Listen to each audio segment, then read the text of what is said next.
ছবিটা আপনারা সবখানে দিলেন।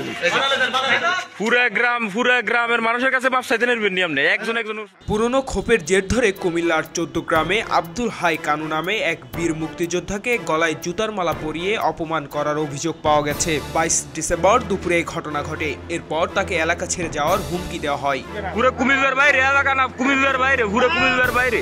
এই ঘটনায় তোলপাড় শুরু হয়েছে জেলা জুড়ে। সামাজিক যোগাযোগ মাধ্যমে মুক্তিযোদ্ধাকে জুতার মালা পরানোর ভিডিও চিত্র ছড়িয়ে পড়লে শুরু হয় ব্যাপক সমালোচনা। এ ঘটনার বিচারের দাবি করছেন অনেকে। 14 গ্রাম উপজেলা কৃষক লীগের সাবেক সভাপতি বীর মুক্তিযোদ্ধা আব্দুল হাই কানু উপজেলার বাতিশা ইউনিয়নের লুদিয়ারি গ্রামের মৃত মোহাম্মদ সলিম ভুইয়ার পুত্র। স্থানীয়রা বলছেন আওয়ামী লীগের রাজনীতি করলেও আওয়ামী লীগের আমলে আওয়ামী লীগ দ্বারাই নির্যাতিত ছিলেন তিনি। তার বিরুদ্ধে দেওয়া হয়েছে হত্যা মামলাও। সেই মামলার পর 6 থেকে 7 বছর এলাকা ছাড়া ছিলেন তিনি। 5 আগস্ট ছাত্র জনতার গণ আন্দোলনে আওয়ামী লীগ সরকার পতনের পর শনিবার তিনি নিজ এলাকায় ফিরেছেন, কিন্তু ফিরেই পড়েন রোষানলে।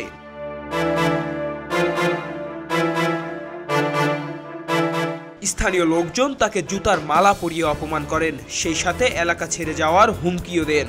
অভিযোগ রয়েছে আব্দুল হাই কানু 2016 সালে জামাত সমর্থক নেতা শিল্পপতি মঈনুদ্দিন আহমেদ ভুইয়া নাইমকে উপজেলার দুর্গাপুরের এক অনুষ্ঠান থেকে হটিয়ে দেন এবং পরে তাকে এলাকা ছাড়া করেন। এছাড়াও লুদিয়ারা, কুলিয়ারা, পাড্ডা, সনপুর গ্রামের অনেকেই তার দ্বারা নির্যাতিত হন। যদিও পরবর্তীতে স্থানীয় আওয়ামী লীগের সাথে দূরত্ব বাড়তে থাকে, এক পর্যায়ে এলাকা ছাড়েন তিনি। স্থানীয়রা জানান জামাত সমর্থক আব্দুল হাসেম সহ কয়েকজনের নেতৃত্বে তাকে জুতার মালা পরানো হয় এবং এলাকা ছেড়ে যেতে বলা হয়। রোববার রাতে এ বিষয়ে যোগাযোগ করলে 14 গ্রাম উপজেলার নির্বাহী কর্মকর্তা মোহাম্মদ রহমতুল্লাহ জানান রাতে ফেসবুকে তিনি এ ধরনের একটি ভিডিও ক্লিপ দেখেছেন। এখন পর্যন্ত কোনো অভিযোগ করেনি, তবে বিষয়টি গুরুত্বের সাথে খতিয়ে দেখা হচ্ছে। এলো খবরের কাগজ, নিখাত, নির্ভীক, নিরপেক্ষ।